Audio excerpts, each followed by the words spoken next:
Hey folks, on this channel over the last few months, lots and lots and lots of people have left comments that say something similar to, Jesus was obviously a socialist.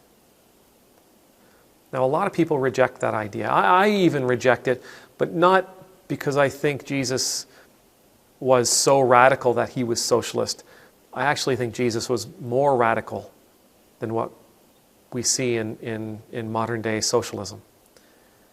Anyway, what I want to do today is I want to share a story with you of a church that tried this.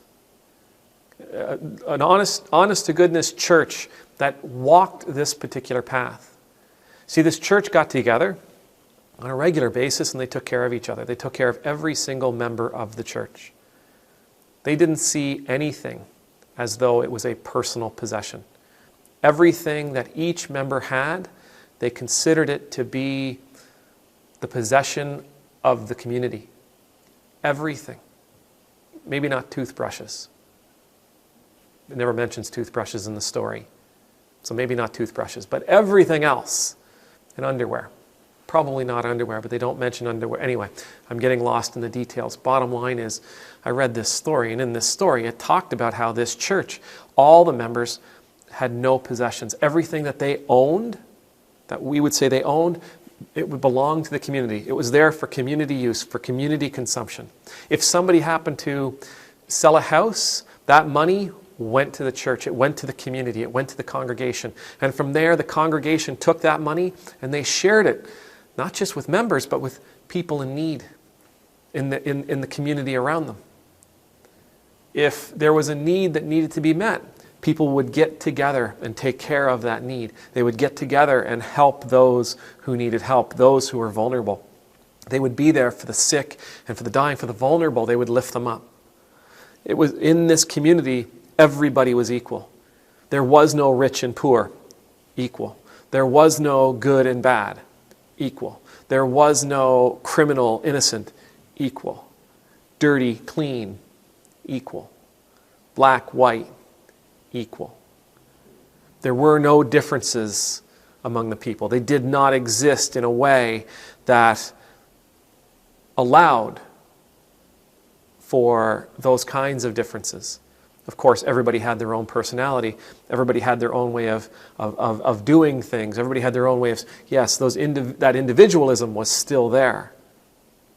But nobody got treated differently because they looked differently, because they sounded differently, because they came from different places. Right? This church did their absolute best to make sure that they were following a principle where they were loving each other sacrificially. If they determined that there was a need coming up, people would offer their property to the church for sale so that the church could take care of those needs. They ate together. They drank together. They sang together. They prayed and worshiped together.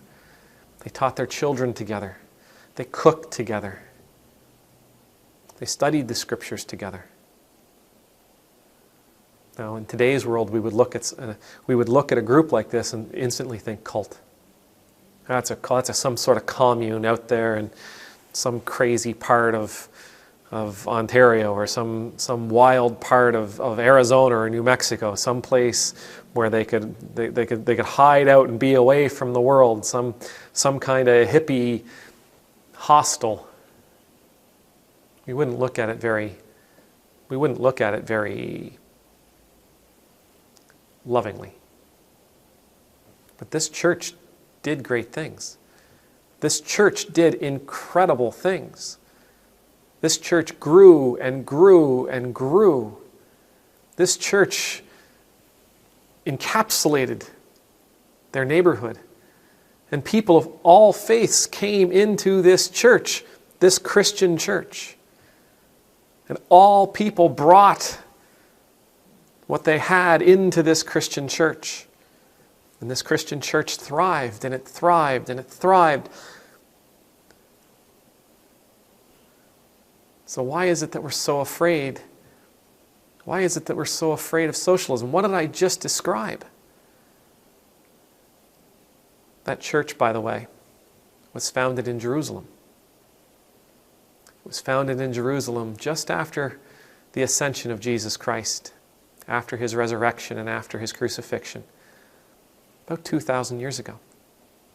That church was the first church, the first Christian congregation. They were so first that they weren't even called Christians at that time.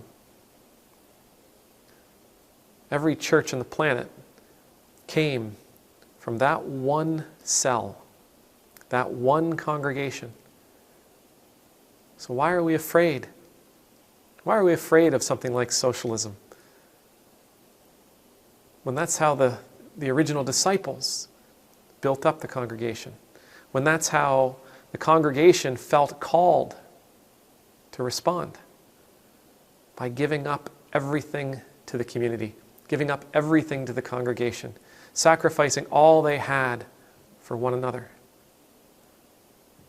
Acts chapter 4, beginning at verse 32. May the Lord bless you, may the Lord keep you, may the Lord's face be made to shine upon you and be gracious to you. May the Lord's countenance be lifted up to you, may you always know the peace of being in the Lord's presence. I pray someday that the church returns to this. I pray that someday the church returns to this model, becomes a place of deep, lasting, meaningful equality and justice, a place where there are no possessions, only love, sacrificial giving, community, abundance. Amen.